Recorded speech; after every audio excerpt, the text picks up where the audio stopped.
ஹalleluya ஹalleluya அல்லேலூயா. கர்த்தருடைய பரிசுத்த நாமத்திற்கு மகிமையும் ஸ்தோத்திரம் உண்டாவதாக.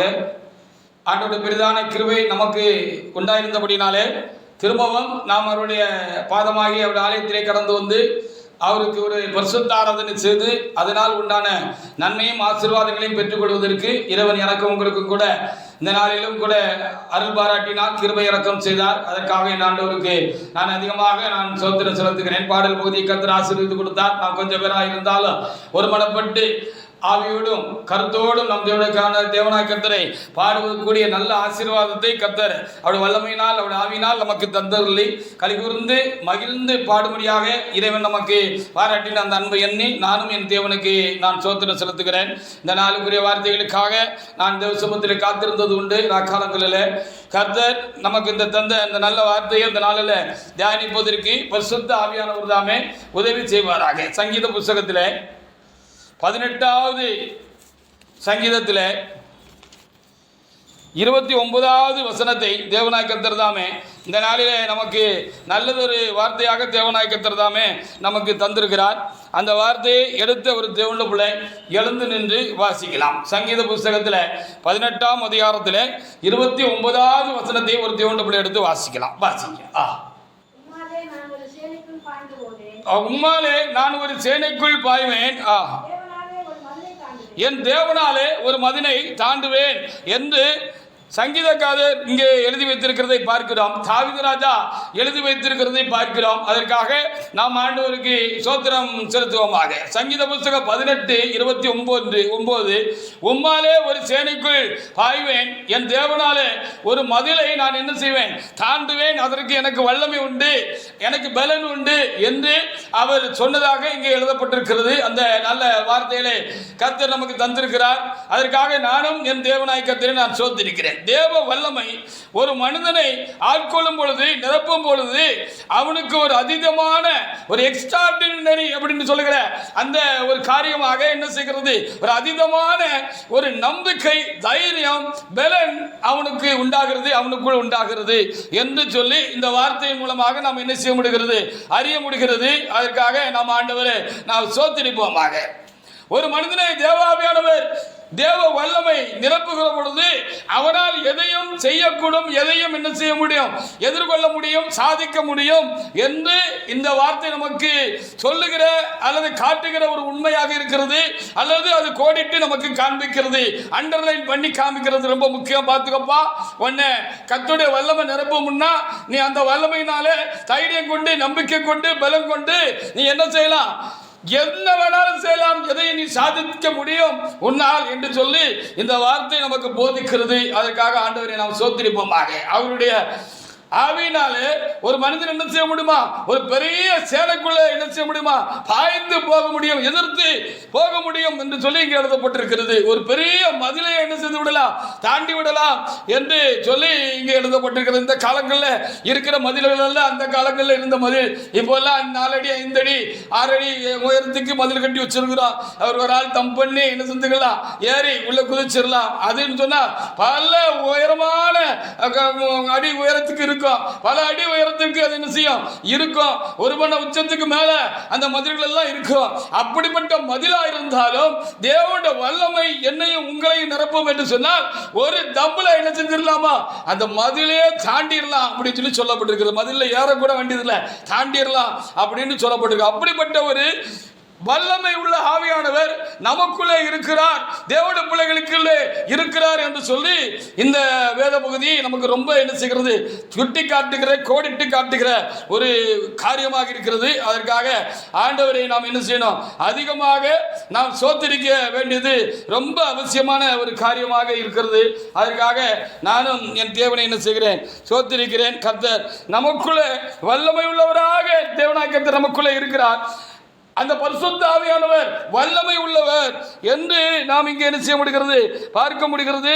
அதற்காக நாம் ஆண்டவருக்கு என்ன செய்யணும், அதிகமாக நாம் ஸ்தோத்திரம் செலுத்த. உபாகமம் புஸ்தகத்தில் 32ஆம் அதிகாரத்தில் அங்கே 30ஆம் வசனத்தில் அங்கே மோசே நமக்குள்ளே இஸ்ரவேல் ஜனங்களுக்குள்ள இல்ல இன்றைக்கு இருக்கிற ஆவிக்குரிய இஸ்ரவேலர்களாகிய நமக்குள்ள இருக்கிற கர்த்தருடைய பலன் என்ன, அவருடைய வல்லமை என்ன அப்படிங்கிறத அவர் நமக்கு சொல்லி வச்சுட்டு போயிருக்கிறாரு. அதற்காக நாம் என்ன செய்யணும், ஆண்டவருக்கு அதிகமாக நாம் என்ன செய்யணும், சோத்திரம் செலுத்தணும். உபாகம புத்தகம் 32:2 30வது வசனத்தை நீங்க வாசித்து பாருங்க. வாசிங்க, சாட்சி வாசிங்க. அவருடைய கண்மலை அவர்களை விற்காமலும் கர்த்தர் அவர்களை ஒப்புக் கொடாமலும் இருந்தால் அப்ப ஒரு ஆளு 1000 பேரை துரத்தலாம். கர்த்தருடைய வல்லமை ஒரு மனுஷனுக்குள்ள இருந்தா, ஒரு மனுஷனை கர்த்தருடைய வல்லமை மாத்திரம் அவனை அப்படியாக நிரப்பும்னா, ஆட்கொள்ளும்னா, ஒரு மனுஷன் என்ன செய்யலாமா, ஒரு ஆளா தனிச்சு நின்று 1000 பேரை என்ன செய்யலாம், எந்திரித்து நிற்கலாம், துரத்தி போடலாம் அப்படின்னு சொல்லி இங்க ரொம்ப தெளிவாக எழுதப்படும். 2 பேரு 10,000 பேரை துரத்தி போடலாம், 10,000 பேரை துரத்தி போடலாம் என்று சொல்லி அங்க எழுதப்பட்டிருக்கிறது. அவ்வளவு வல்லமை உண்டா கர்த்தருக்கு உண்டு. நியாயாதிபதிகள் புஸ்தகம் 15ஆம் அதிகாரத்தில் 15-16 வசனத்தை வாசித்து பாருங்க. ஆண்டவருடைய வார்த்தை எழுத்தோடு முடிந்து விடுகிறது அல்ல, எழுதி வைக்கப்பட்டதோடு முடிந்து விடுகிறது அல்ல, அது செயல்படுகிற ஒன்று, செயலிலும் அது காண்பிக்கிற ஒரு காரியமாக இருக்கிறது. வேத புத்தகத்தில் எழுதப்பட்ட ஒவ்வொரு வார்த்தையும் விசுவாசிக்கிறதுக்கு மாத்திரம் எழுதி கொடுக்கப்படவில்லை, அதை செயல்படுத்துவதற்காகவும் அதை செயலிலும் காண முடியும் என்று நானும் நீங்களும் விசுவாசிக்கிற ஒவ்வொருவரும் அறிந்து கொள்ளும்படியாக அது என்ன செய்ய கொடுக்கப்பட்டிருக்கிறது, அது நமக்கு எழுதி கொடுக்கப்பட்டிருக்கிறது. எழுத்தோடு முடிச்சு போற காரியம் அல்ல. வாசித்து பாருங்கள். நியாயாதிபதிகள் புஸ்தகத்திலே 15ஆம் அதிகாரத்திலே 15-16 வசனங்களை ஒரு தேவனுடைய எடுத்து வாசித்து பாருங்க. கண்டு எடுத்து அதனால 1000 பேரை கொண்டு போட்டான். 16 கூட வாசிங்க. அப்பொழுது சிம்சோன்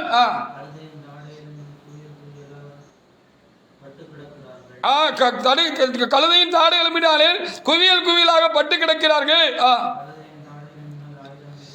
ஒரு கழுதையினுடைய தாடை எழுப்பினாலே 1000 பேரை கொன்றேன்னு எழுதப்பட்டிருக்கிறது. அங்க உபகமத்தில் வாழ்த்தலாம், ஒருத்தன் 1000 பேரை துரத்தலான்னு துரத்துனதாக இங்க எழுதியிருக்கிற இருக்கு. அப்ப இப்பவும் துரத்த முடியுமா? முடியும். ஹல்லேலூயா.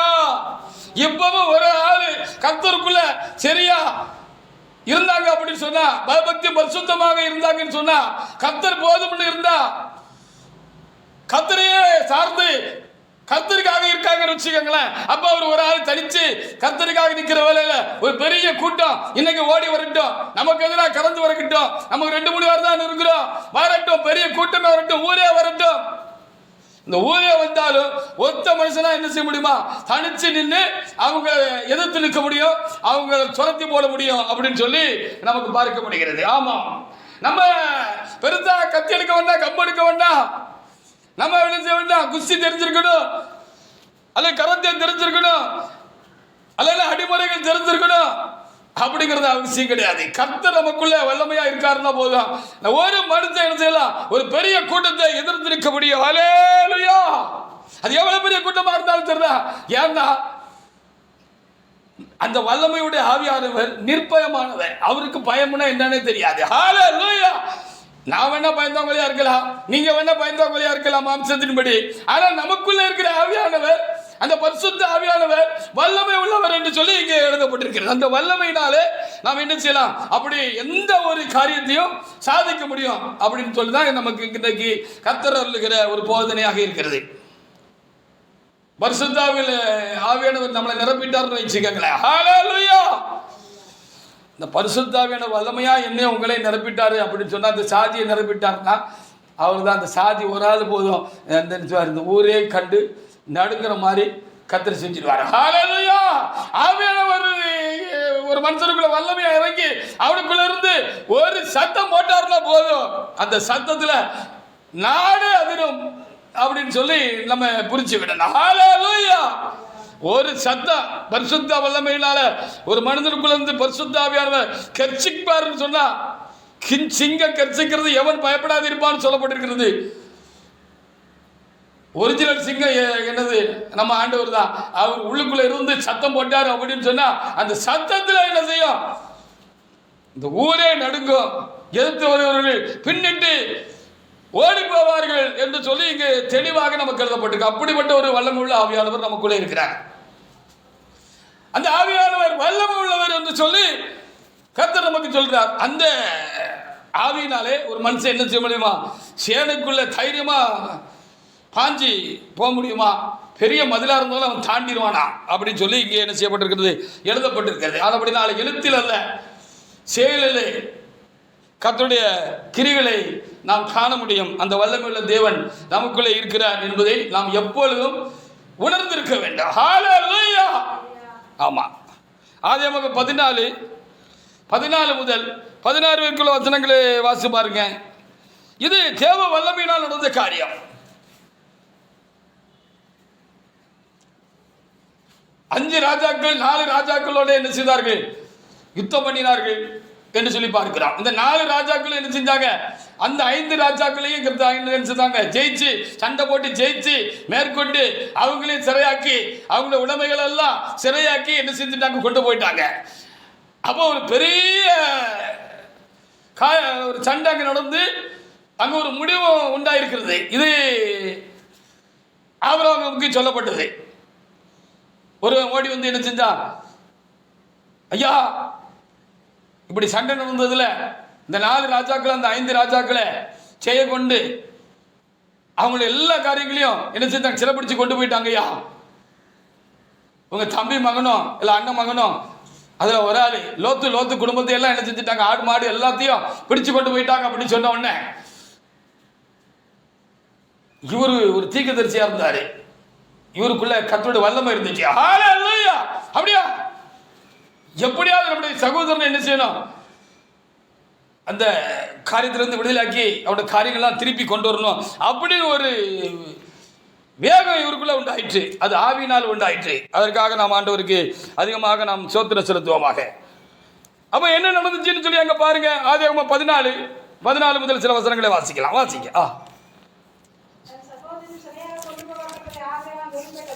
கேள்விப்பட்ட பொழுது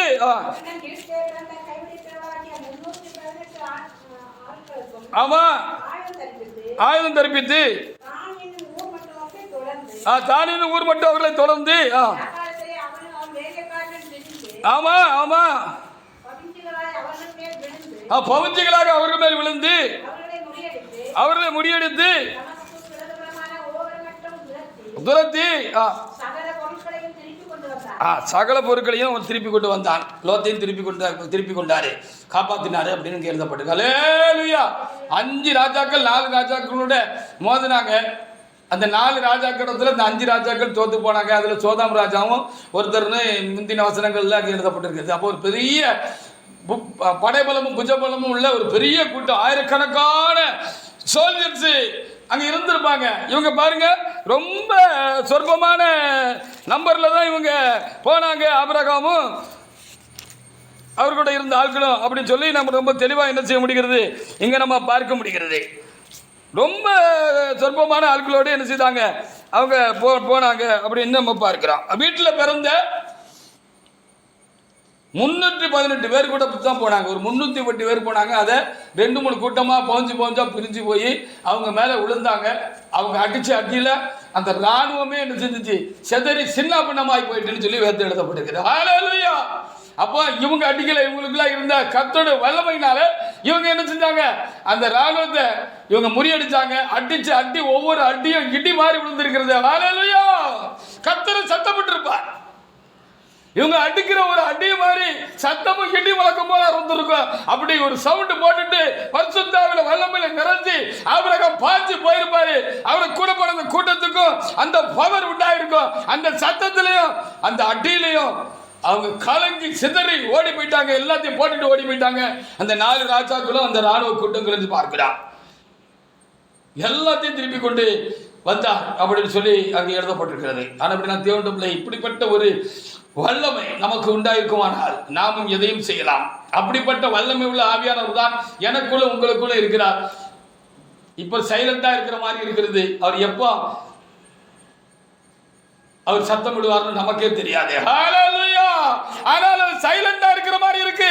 ஆனா தேவைப்படுகிற பொழுது அந்த கர்த்தருடைய ஆவியானவர், அந்த வல்லமையின் ஆவியானவர், அந்த கர்த்தருடைய வல்லமை நம்மளை என்ன செய்யும்? பேலன்ஸ் செய்ய, கிரியை செய்யும்.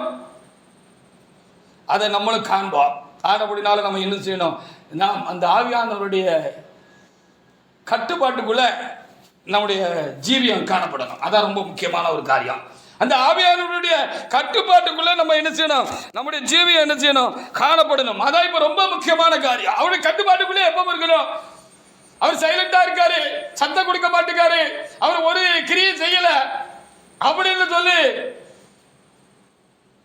நம்ம அசந்து இருக்கக்கூடாது. ஹல்லேலூயா. என் விருப்பப்படி அவரை நான் ஆட்டி வைக்க முடியாது. அவருடைய சித்தப்படி தான் அவர் என்ன ஆட்டி வைப்பாரு, உங்களே ஆட்டி வைப்பாரு. அதற்காக தான் எனக்குள்ள இருக்கிறாரு. என்னை கொண்டு உங்களை கொண்டு அவர் ஒரு காரியத்தை செய்யும்படியாக திட்டம் வைத்திருப்பார், வேலை வைத்திருப்பார். அந்த வேலையும் அந்த காலமும் அந்த சமயமும் வருகிற பொழுது அந்த பரிசுத்த ஆவியானவர் என்ன செய்வாரு? நமக்குள்ள இருந்து சத்தம் விடுவார், தம்முடைய வல்லமையை வெளிப்படுத்துவார். அப்போ நம்ம அதுக்கு எப்பவும் நம்முடைய இதயத்தை பக்குவப்படுத்தி தேவாவியனுடைய கருத்துக்குள்ள நம்ம என்ன செய்யணுமா? நம்முடைய ஜீவியத்தை எப்பவும் வச்சுக்கிடணும்.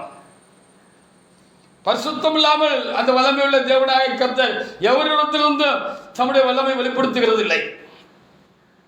அப்ப நம்ம பரிசுத்தமா காத்துக்கணும், பயபக்தியா காத்துக்கிடணும். எப்பவும் ரொம்ப தெளிவாக நம்முடைய ஜீவியம் தேவனுக்குள் காணப்பட வேண்டும் என்பதுதான் இப்பொழுது நாம் பார்க்க வேண்டிய ரொம்ப முக்கியமான ஒரு காரியமாக இருக்கிறது. நியாயாதிபதிகள் 7:20 முதல் 22 வசனங்களை வாசித்து பாருங்க.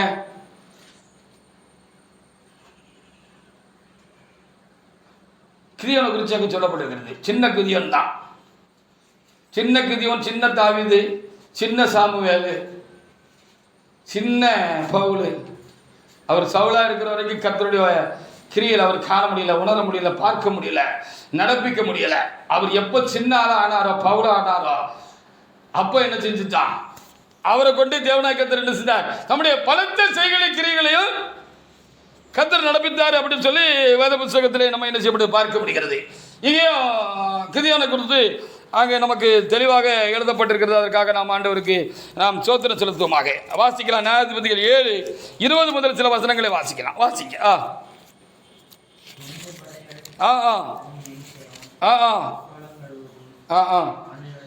பானைகளை உடைத்து தீவண்டிகளை தங்கள் இடது கைகளிலும்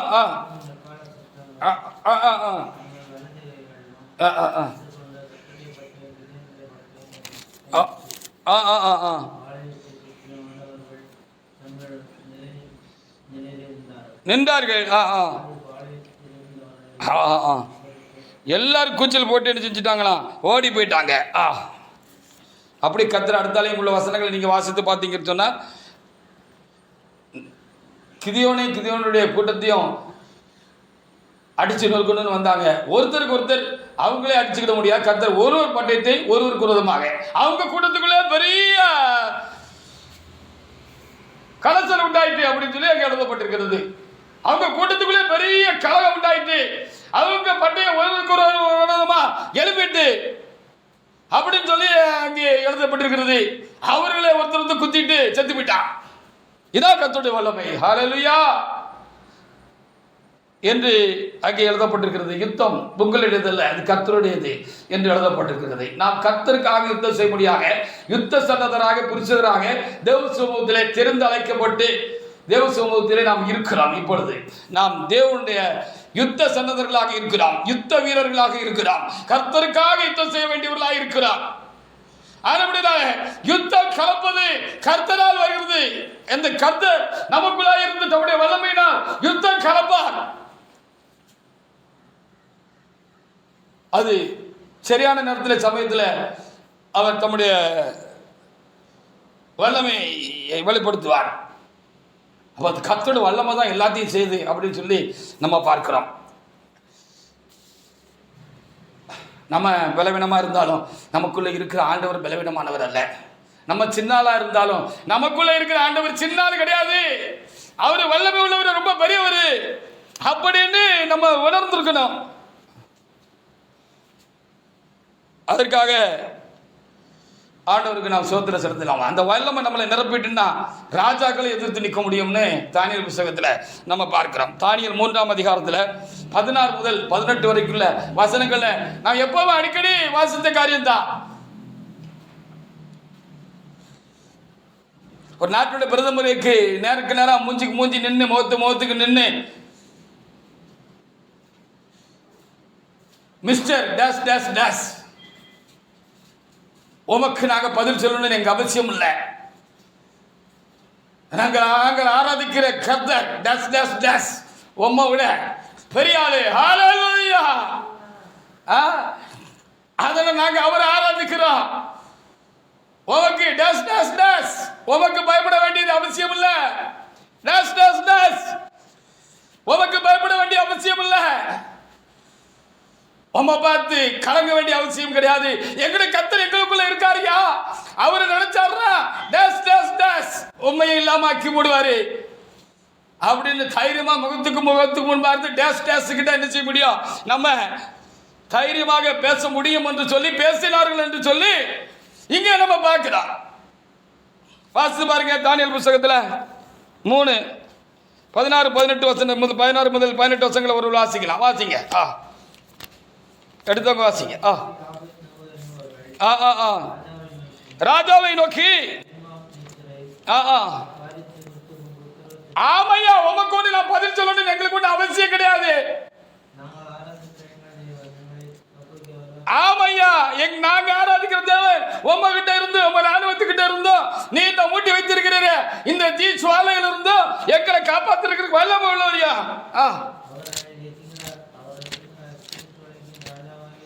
ஆமையா எரிகிற இந்த அக்கினி சோலைக்கு ராஜாவாய் உமக்கும் என்ன செய்வாரு? நீங்களாக்கி விடுவிப்பார். வாசிங்க. அப்படியே விடுவிக்க போனாலும் போகட்டும்பா. ஆமா உங்க தேவனே டேஸ் டேஸ் டேஸ் உங்க தேவனை நாங்க ஆராதிக்க மாட்டோம், அதற்கு பயப்பட மாட்டோம், தலை வணங்க மாட்டோம். நீ டேஸ் டேஸ் டேஸ் நீ என்ன எங்களுக்கு எதிரான காரியங்களை கொண்டு வந்தாலும் டேஸ் டேஸ் டேஸ் அதுக்கெல்லாம் நாங்க என்ன மாட்டோம், பயப்பட மாட்டோம்னு தைரியமாக நம்ம எதிர்த்து நிற்கக்கூடிய வல்லமை இப்பவும் நமக்கு உண்டு. படித்து கொள்ளுங்கிறது ராஜாவே உமக்கு டேஸ் டேஸ் டேஸ் உமக்கு தெரிந்திருக்க கடவுது அப்படின்னு அங்கே எழுதப்பட்டிருக்கிறது. ஹல்லேலூயா. சமயம் வந்தா அந்த டேஸ் டேஸ் டேஸ்ல அந்த பேரையும் போட்டு சத்தமா கூப்பிடுறதுக்கு எனக்கு பலன் உண்டு, எங்களுக்கு பலன் உண்டு.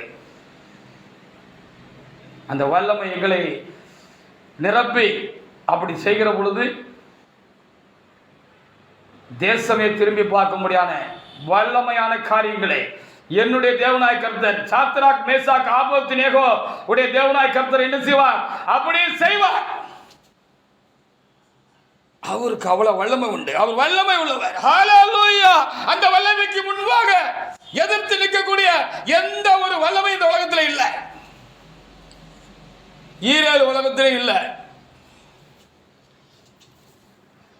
அதனால தான் இந்த பிரசங்க வாக்கியத்தில் தாவீது ராஜா சொல்லுகிற பொழுது அந்த அனுபவம் அவருக்கு இருந்தபடினால உம்மாலே ஒரு சேனைக்குள்ள பாய்வேன் அப்படின்னார். பாஞ்சார்ல பெலிஸ்தீர் சேனைக்குள்ள பாஞ்சாரு தானே, எல்லாரும் அஞ்சு மிரண்டு பின்னால போனாங்க. அந்த கோலியத்தை கொண்டு அவன் நிற்கிற பொழுது அந்த ராட்சச பிறவியை பார்த்து என்ன செஞ்சாங்க?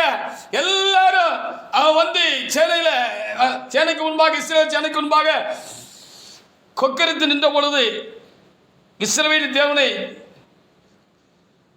அவருடைய சேனையும் நின்ற பொழுது எல்லாரும் அவன் உருவத்தை பார்த்து பயந்து பின்னால போயிட்டாங்க. சவுலு கூட பம்மிட்டு தான் இருந்தார். ராசா அந்த இஸ்ரவேலுக்கு சேனைக்கு முன்னின்று நடத்தி கொண்டு போக வேண்டிய ராசா அவர் தான் எல்லாத்தையும் சேனைக்கு அதிபதி. அவரு பம்மிக்கிட்டு தான் இருந்தாரு.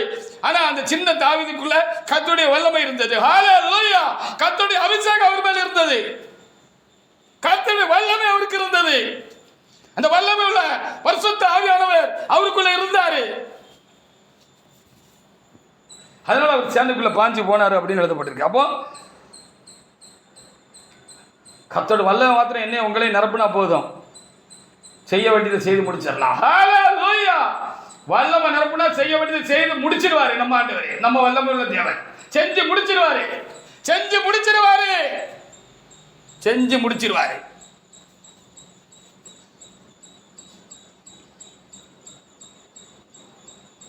ஏதாவது சொல்லணும்னா சொல்லி முடிச்சிடுவாரு. அவர் நிர்பயமானவர்.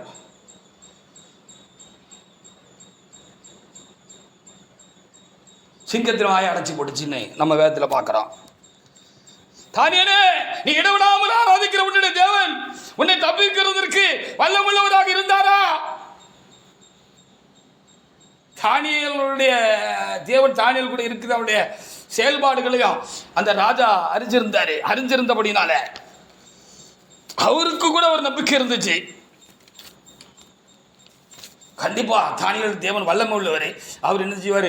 சிங்கத்தின் வாயை கட்டி போட்டு தானியேலை காப்பாற்றிடுவாருன்னு ஒரு நம்பிக்கை கூட இருந்து கர்த்தருடைய வல்லமை தானியேல் கிட்ட இருக்கிறத கவனிச்சுக்கிட்டு இருந்த அந்த ராஜாவுக்கு கூட என்ன செய்துதான் உண்டாயிருந்தது என்று சொல்லி நாம என்ன செய்கிறோம் பார்க்கிறோம்.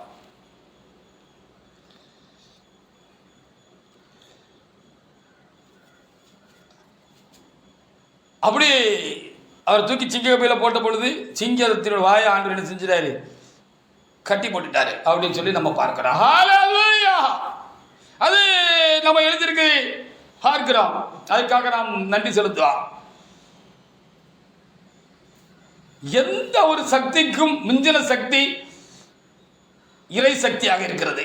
இயேசுவினுடைய வல்லமையாக இருக்கிறது.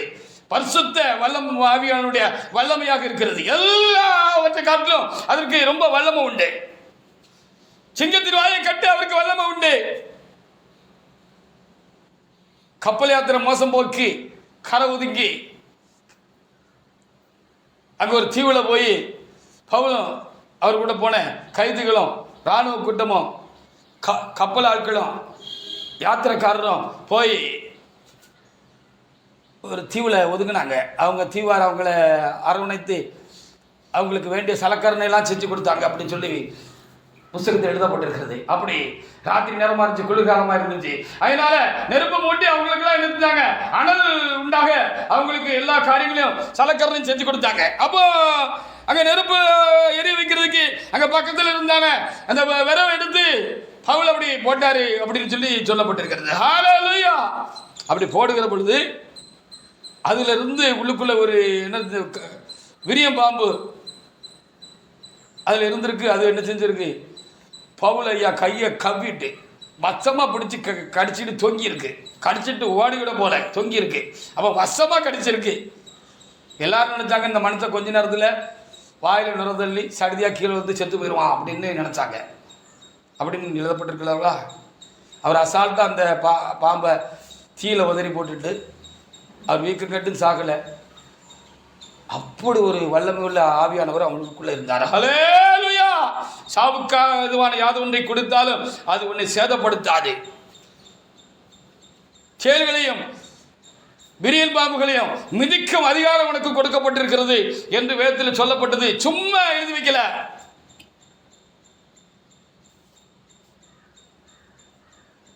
அது வல்லமை உள்ள ஒரு காரியமாக இருக்கிறது. அப்போ அந்த விரியம்பாம்புடைய விஷம் அங்க பலன் செய்யாம போயிட்டு. ஹல்லேலூயா.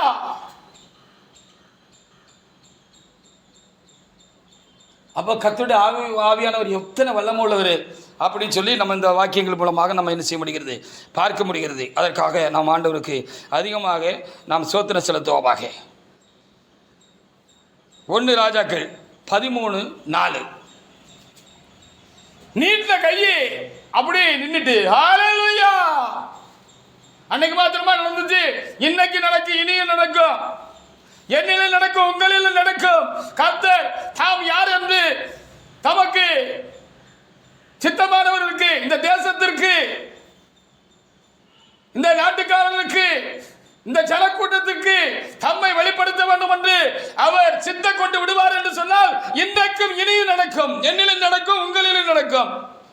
என்னை கொண்டு நடக்கும், உங்களை கொண்டு நடக்கும். 1 ராஜாக்கள் 13:4 வாசிக்க. ஆமா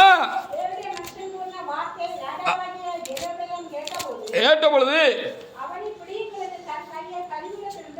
ஆமா பொதுவா அந்த காலத்துல தேவண்ட மனுஷர்கள் எல்லாம் என்ன செய்தாங்கன்னா ஒரு காட்டுவாசிகளை போல அவங்க இருந்தாங்க.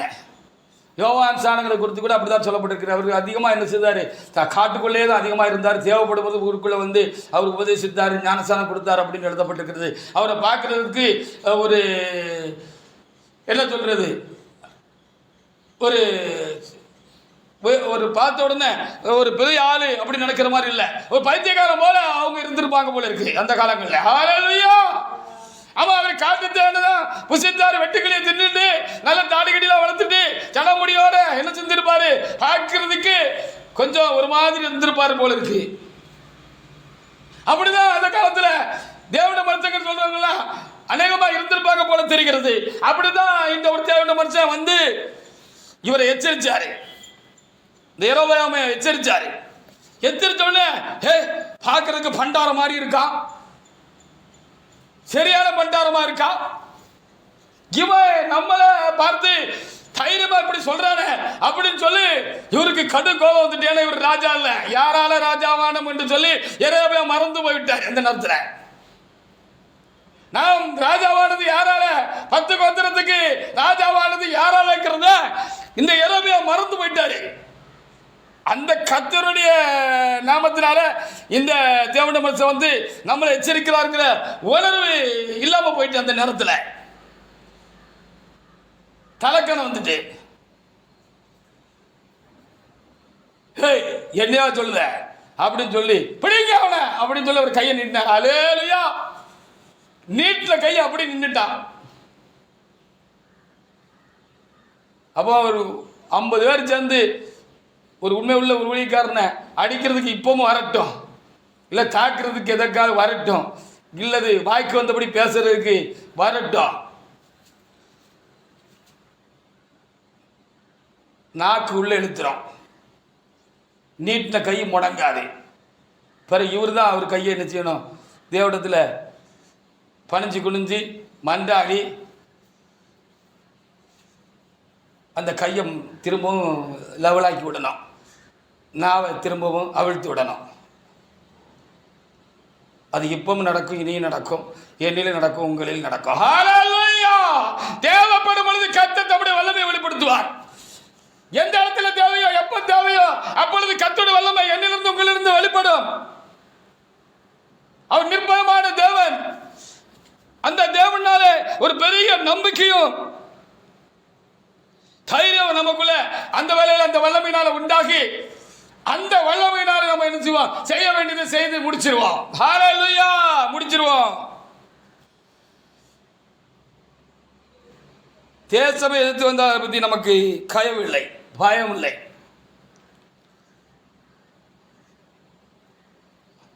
அவரு நமக்குள்ள ஆக்ரோஷம் ஆயிட்டாருன்னா யாராலையும் அவரை கட்டுப்படுத்த முடியாது. பாருங்க 6ல் அது தேவனுடைய மனுஷன் அப்புறம் அந்த பைத்தியக்காரன் மாதிரி தெரிஞ்ச அந்த பண்டாரம் மாதிரி தெரிஞ்ச அந்த தேவனுடைய மனுஷனை யாருன்னு கர்த்தர் விளங்க செய்ததுனால அந்த ஆள்கிட்ட நயந்து பேசி, எப்பா தெரியாம பேசிட்டப்பா, என் கையை சரியா கொடுப்பான்னு கேட்டாருன்னு சொல்லி இருக்கிறது. ஹல்லேலூயா. அப்போ அவங்களெல்லாம் கர்த்தர் கூட ரொம்ப நெருக்கத்தில் ஐக்கியத்தில் அவருக்கு பயந்து மிகுந்த மனத்தாழ்மையோடு அவரை சேவிக்கிறவர்களாக, பணிந்து குனிந்து கொடுக்கிறவர்களாக, பக்தி வைராக்கியம் உள்ளவர்களாக அவர்கள் இருந்திருக்கிறார்கள். நமக்கிட்டே அது வேணுங்கிறது தான் இப்போ ரொம்ப முக்கியமான காரியம். வாசிங்க 6ஆம் வசனத்தை வாசி. ஆமா.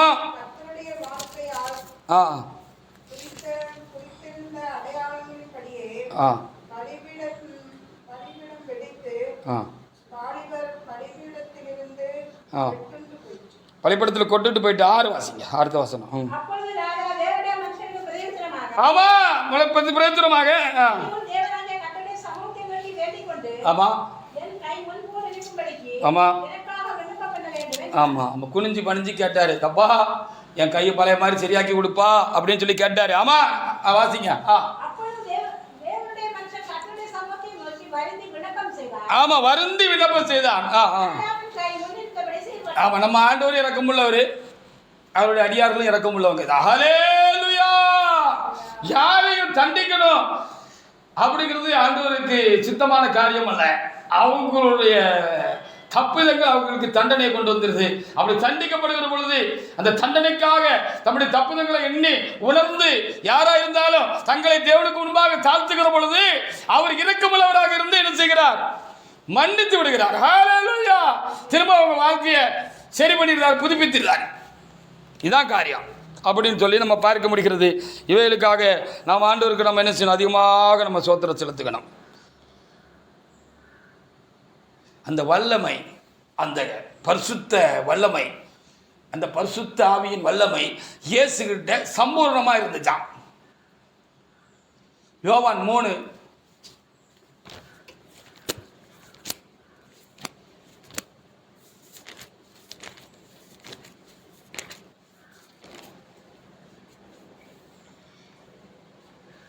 யோவான் 3ஆம் அதிகாரத்தில்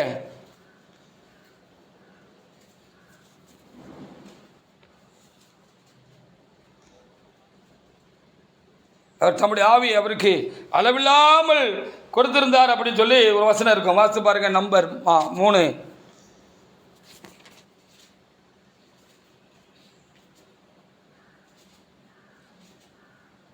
34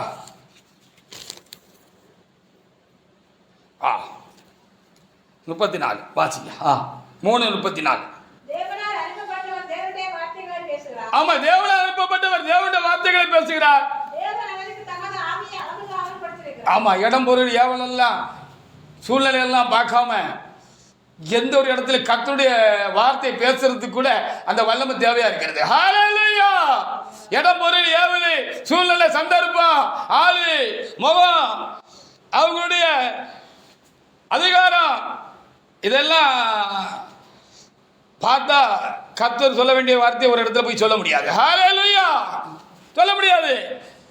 கர்த்தருடைய காரியத்தை பேச முடியாது.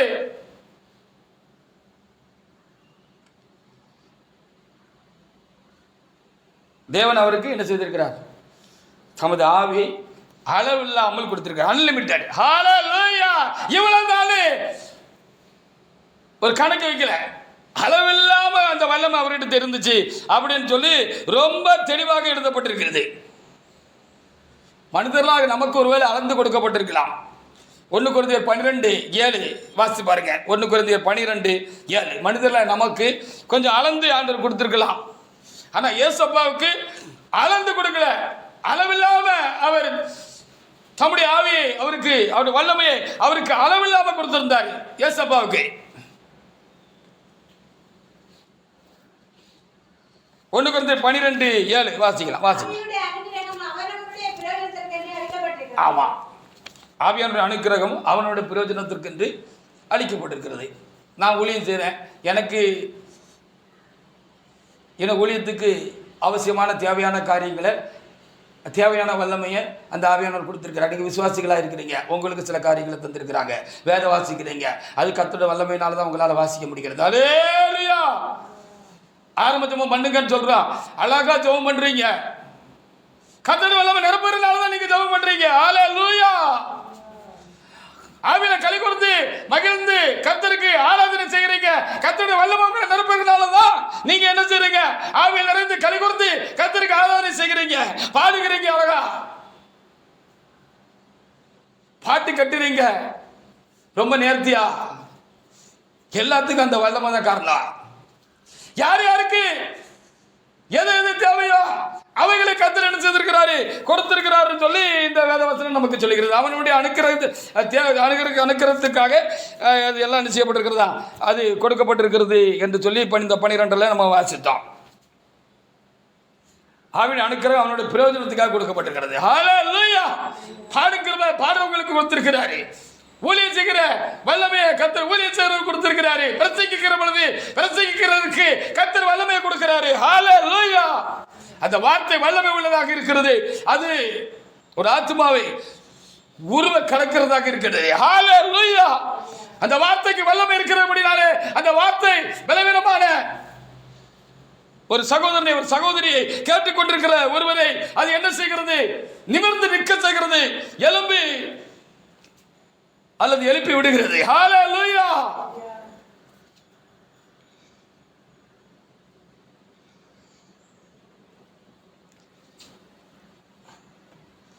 ஒரு வகையில் பார்க்கிற பொழுது கடைசி நேர ஊழியங்களை செய்வதற்கு, கடைசி கால ஊழியங்களை செய்வதற்கு இந்த எண்டே மினிஸ்ட்ரியில் என் டைம் மினிஸ்ட்ரி என்று ஒன்று இருக்குன்னு ஆண்டவர் சொல்லியிருக்கிறாரு. கடைசி நேர ஊழியன்னு ஒன்று இருக்கு. ரொம்ப அது அனல் புறக்கிற ஊழியமாக இருக்கும். அந்த ஊழியம் மகா தீயா இருக்கும். ஹல்லேலூயா. அக்கினி பட்சிக்கிற ஊழியமாக இருக்கும். கர்த்தருடைய வல்லமை அக்கினியா பட்சிக்க வேண்டிய ஒரு ஊழியமாக இருக்கும். அது முடிவு உண்டாக்க போகிற ஊழியமாக இருக்கும். அது சாத்தானுக்கு முடிவுண்டாக்க போகக்கூடிய ஒரு ஊழியமா இருக்கும். அப்படிப்பட்ட ஊழியத்துக்கு ஏசப்பாவுக்கு அளவில்லாம அன்லிமிட்டடா கொடுத்தது போல அவருக்கு கொடுப்பார் போல தோணுது. அப்படின்னா தான் அவர் செஞ்சதை காட்டிலும் பெரிய வேலைகளை செய்ய முடியும். ஹல்லேலூயா. அவர்கிட்ட ஆவி அளவில்லாம இருந்ததுனால, கர்த்தருடைய வல்லமை அளவில்லாம அவரை நிரப்பி இருந்தபடினால ஏசாமி என்னெல்லாம் செஞ்சாருன்னு சொல்லி நம்ம அறிஞ்சிருக்கிறோம்.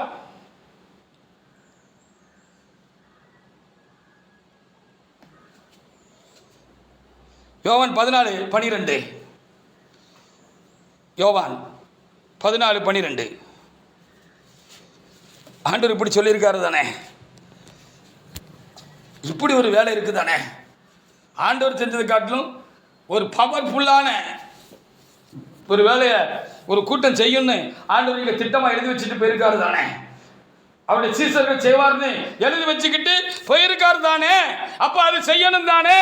அப்படி செய்யணும்னா அப்படி ஒரு பவர் வல்லமை இயேசுவுக்கு அளிக்கப்பட்டது போல உண்டாயிருக்க வேண்டும் தானே, உண்டாகும் தானே.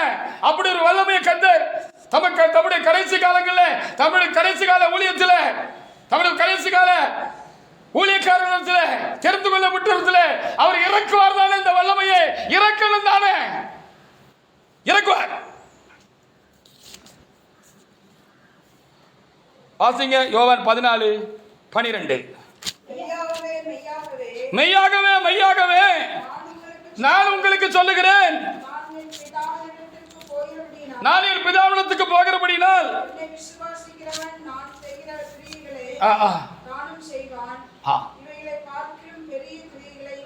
ஆமா ஏசப்பா செஞ்சார் நானும் செய்ய முடியுங்கிற விசுவாசம், அந்த நம்பிக்கை, அந்த தைரியத்தை அந்த வல்லமையுள்ள ஆவியானவர் அப்படி தெரிந்து கொள்ளப்பட்டவங்களுக்குள்ள வச்சு அவங்களுக்குள்ள தம்முடைய வல்லமையை அனுப்பி என்ன செய்வார்? இயேசு செஞ்சதை காட்டு பெரிய வேலைகளை செஞ்சு முடிப்பார் அப்படின்னு சொல்லி அங்கே எழுதப்பட்டிருக்காரு. அல்லேலூயா.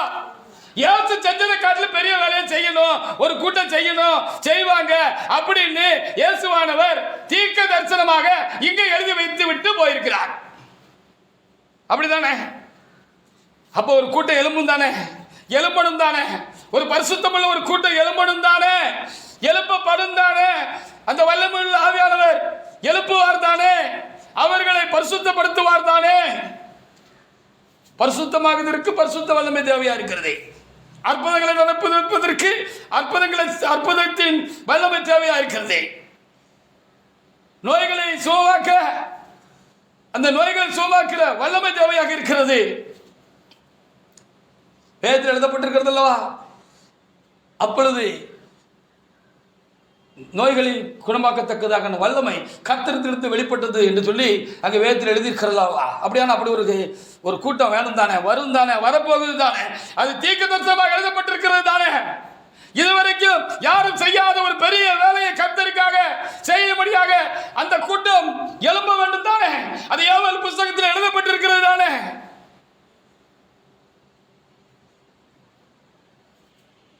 அப்படி ஒன்று இதற்கு முன் இருந்ததும் இல்லை, இதற்கு பின் இருக்க போவதும் இல்லை. இது கடைசி காலத்தில் நடக்க போகிற ஒரு வேலை என்று சொல்லி ஆவியானவர் தீர்க்கமாக முன்னறித்திருக்கிறார் தானே. இதுக்கு முன்னால இப்படி ஒரு கூட்டம் இருந்ததல்ல, இதுக்கு பின்னால இப்படி ஒரு கூட்டம் இருக்க போறது இல்லை. அது முடிவுண்டாக்குகிற ஒரு கூட்டம். அல்லேலூயா. சாத்தானுக்கு சாவுமணி அடிக்கிற ஒரு கூட்டம். அது கர்த்தருடைய வல்லமையினால் கர்த்தருடைய சித்தத்தை நிறைவேற்றி தீர்க்கிற கூட்டம் என்று எழுதப்பட்டிருக்கிறது தானே, இங்கேயும் சொல்லப்பட்டிருக்கிறது தானே. இது நிறைவேற வேண்டும் தானே. இதுவரைக்கும் அநேக வேத வாக்கியங்கள் நிறைவேறிக்கிறது என்று சொன்னால், கர்த்தர் திரும்பவும் இரண்டாம் வருகைக்கு வருகிறதுக்கு முன்பாக திரும்பவும் அவர் தம்முடைய ஜனங்களை தம்மிடமாக சேர்த்துக் கொள்வதற்காக அவர் வருகிறதுக்கு முன்பாக என்னெல்லாம் நடக்கணும்னு சொல்லி இயேசு சாமியும் அப்போஸ்தலர்களும் தீர்க்க தரிசனமாக இந்த வேத புத்தகத்தில் எழுதி கொடுத்து விட்டு போயிருக்கிறார்களோ, நடக்க வேண்டியது இருக்கிறதோ, அதை எல்லாம் நடப்பிக்க வேண்டியதுதானே. அந்த வல்லமை கர்த்தருடைய வல்லமையினாலே ஆவியினாலே அது நடந்தேறும். ஹல்லேலூயா.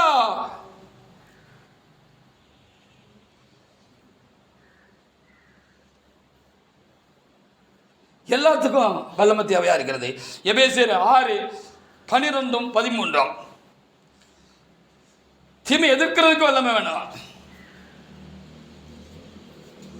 தீமை செய்யறவங்களை எதிர்க்கிறதுக்கு வல்லமை வேணும். தீமை நடக்கிற பொழுது தீமையை தட்டி கேட்கறதுக்கு வல்லமை வேணும்.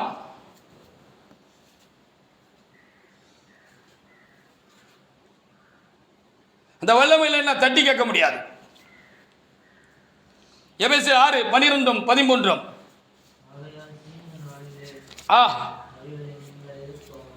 ஆகையால் தீங்கு நாளிலே அவைகளை எதிர்க்கவும், ஆமா திராணி உள்ளவர்களாக முடிக்கு. ஆமா, அதுக்கு முந்தின வசனத்தையும் வாசிங்க 12. ஏனெனில் ஆமா மாம்சத்தோடு ரத்தத்தோடு மாத்திரமல்ல, மனுஷர்களோடு மாத்திரமல்ல,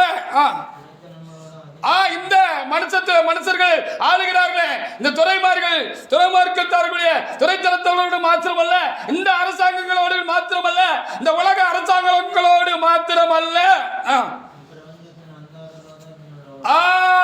இதுக்கு மேல ஒரு லோகம் இருக்கிறது, ஆவிக்குரிய லோகம் இருக்கிறது. அந்த ஆவிக்குரிய லோகத்தில் கர்த்தருடைய சித்தத்துக்கு மாறான கிரியைகளை மனிதனுக்குள்ளே நடப்பிக்கிற ஒரு கூட்டம் இருக்கிறது. அந்தகார லோகாதிபதிகள் கூட்டம். அங்க ஒரு பொல்லாத ஆவியின் கூட்டம் இருக்கிறது. இவர்களுடைய இந்த ட்ரூப்பு கூடயும் எதிர்த்து நிற்கிறதுக்கு இருக்கு அப்படின்னு அங்க எழுதப்பட்டிருக்காரு. ஹல்லேலூயா. யார் எதிர்ப்பா? யாரை கர்த்தர் தெரிந்து கொண்டு, எந்த கூட்டத்தை கர்த்தர் தெரிந்து கொண்டு அவர்களுக்கு கர்த்தர் அளவில்லாமல் தம்முடைய வல்லமையை இயேசுவுக்கு அருளினது போல அருளுகிறார்களோ அவர்கள் இந்த வேலையை செய்து முடிப்பார்கள். அப்போ தட்டி கேட்கறதுக்கு தைரியம் வேணும். அந்த தைரியம் தீமை நடக்கிற போல தட்டி கேட்கறதுக்கு தைரியம் வேணும் தானே. அது சபைக்குள்ளே நடக்கட்டும். முதல்ல சபைக்குள்ளே தான் தட்டி கேட்கறதுக்கு ஆளுக வேணுப்போ.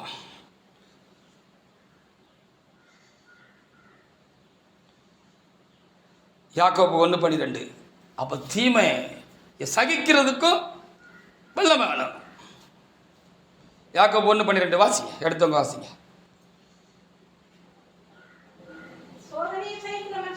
சோதனையை சகிக்கிற மனுஷன் பாக்கியம். சோதனையை சகிக்கிறதுக்கு, தீமையை சகிக்கிறதுக்கு, உபத்திரங்களை தேவன் நாமத்தின் நிமித்தம் உண்டாகிற உபத்திரங்களை சகிக்கிறதுக்கு நமக்கு என்ன செய்யணுமா?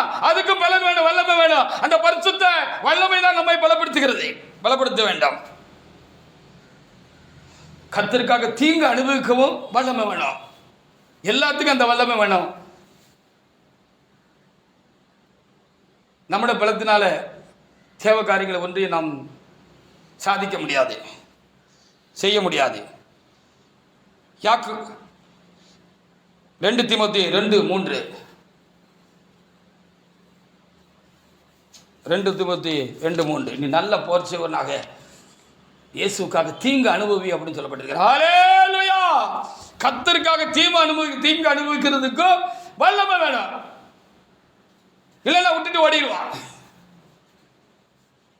நம்மளால முடியாதுன்னு சொல்லி விட்டுட்டு ஓடிடுவான். கர்த்தர் காரியத்தை போட்டுட்டு ஓடிடுவான்.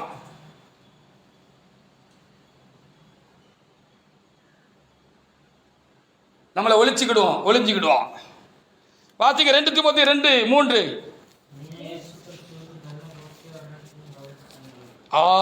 அப்படின்னு சொல்லி என்ன செய்யப்பட்டிருக்கிறது, அங்கே என்ன செய்யப்பட்டிருக்கு, எழுதி கொடுக்கப்பட்டிருக்கிறது. நீயும் இயேசுக்கு நல்ல போர்ச்சகனாக தீங்கணுவி.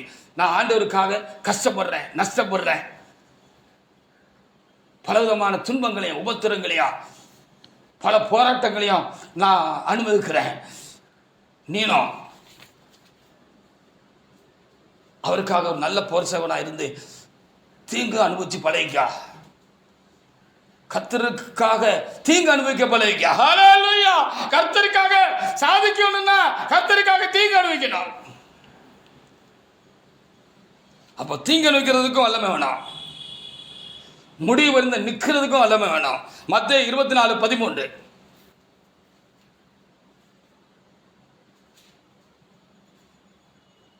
முடிவு இருந்து நிற்கணும், அதுக்கும் வல்லமை வேணும் அப்படின்னு எழுதப்பட்டிருக்கிறது. அப்போ இந்த வல்லமை இருந்தால் என்னெல்லாம் செய்யலாம்னு சொல்லி இன்னைக்கு பார்க்குறோம். மத்தேயு 24:13. ஆமாம், கடைசி வரைக்கும் நிற்கிறதுக்கும் வல்லமை வேணும். ஹல்லேலூயா. வருஷமாக காலகாலமாக 30 வருஷம் 40 வருஷம் 50 வருஷம் விசுவாசியாக இருந்துட்டு ஊழியக்காரலாக இருந்துட்டு பலத்த கிரிகளை அவருக்காக செய்தவங்க எல்லாம் இன்னைக்கு தடம் புரண்டுட்டாங்க. அவங்களுடைய ஆவிக்குரிய வண்டி தடம் புரண்டுட்டு இன்னைக்கு அநேகரை தேவ சமூகத்தில் காண முடியவில்லை. ஹல்லேலூயா. அப்போ நிற்கிறதுக்கும் அந்த வல்லமை தேவையா இருக்கிறது.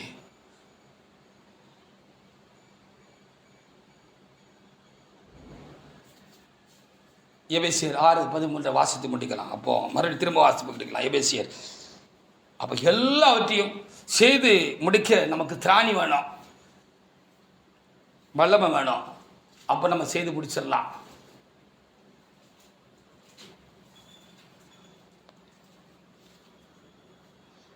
எபேசியர் 6:13 வாசி. ஆஹா, ஆமாம், ஆமாம். அடுத்த வசனம் 13. ஆமாம், எல்லாத்தையும் செஞ்சு முடிச்சுட்டு தேவடி சமூகத்தில் போகிறதுக்கு வரைக்கும் இந்த வல்லமை எல்லா நிலையிலும் தேவையாக இருக்கிறது. அல்லேலூயா. எல்லா நிலையிலும் தேவையாக இருக்கிறது. அந்த வல்லமை எல்லாவற்றையும் செய்து முடிக்க நமக்கு ஒரு திராணியை நமக்கு தரும்னு அங்கே எழுதப்பட்டிருக்கிறது. அந்த வல்லமை எப்பொழுதும் என்னை உங்களை நிரப்பிக்கொண்டே இருக்கவும், நிரப்பவும். நம்ம ஒவ்வொருவரும் நம்ம அந்த வல்லமையின் ஆவியாளருடைய அந்த தேவநாய கர்த்தரிடத்தில் நம்மளை சரண்டர் பண்ணி ஒப்புவித்து இந்த வல்லமை எப்பொழுதும் நமக்குள்ளாக உண்டாயிருக்கவும், தேவைப்படுகிற பொழுதெல்லாம் அந்த வல்லமை நம்மிடத்திலிருந்து வெளிப்படவும் விஸ்வரூபம் எடுக்கவும், அது பலத்த கிரிகளையும் தம்முடைய வேலையும் செய்து முடிக்கவும் நாம் எப்பொழுதும் மனத்தாழ்மையோடு தேவசமூகத்தில் பணிந்து வேண்டிக் கொள்வோமாக. அந்த வல்லமையின் ஆவியானவர் என்னையும் உங்களையும் எப்பொழுதும் நிரப்புவாராக. அவரால் எல்லாவற்றையும் செய்து முடிக்க நமக்கு பலன் உண்டு. அந்த ஆவியானவர் ஒரு மனிதனை ஆட்கொண்டால் அவன் ஒரு சேனைக்குள்ளே பாய்ந்து போக முடியும், ஒரு மதிலை தாண்டவும் முடியும். தேவன் என்ன சித்தம் வைத்திருக்கிறாரோ அந்த மனிதனை கொண்டு அதை செய்து நிறைவேற்றி முடிக்கவும் முடியும். கூடாது என்கிற சொல் அந்த வல்லமையின் ஆவியாருடைய ஏட்டிலே புஸ்தகத்திலே இல்லவே இல்லை. அவர் எல்லாவற்றையும் செய்து முடிக்கக்கூடிய வல்லமை உள்ளவர். அந்த வல்லமை உள்ள ஆவி நம்மை நிரப்புவதற்கு, எல்லா காலங்களும் நம்மை நிரப்பிக்கொண்டே இருப்பதற்கு அந்த ஆவியினுடைய கரங்களுக்குள் நாம் எப்பொழுதும் நாம் அடங்கி இருப்பதற்கு தேவாவியானவர் தாமே தொடர்ந்து நமக்கு உதவி செய்வாராக. கத்திருந்த வார்த்தைகளை ஆசீர்வதிப்பாராக. நாம் தேவநாய கர்த்தரை நாம் சோத்தரிப்போமாக.